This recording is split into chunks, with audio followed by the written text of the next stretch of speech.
जगावं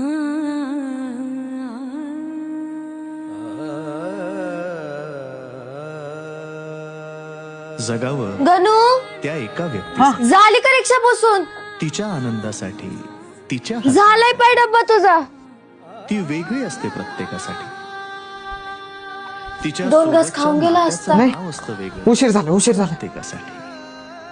कधी प्रेयसी, कधी प्रियकर, कधी नवरा, कधी बायको, कधी भाऊ, कधी बाबा, कधी आई तर कधी ताई. भावना मात्र एकच. कधी हसणार आहे, कधी रडणार. आज एवढा वेळ का झाला? आईने डब्बा उशिरा दिला.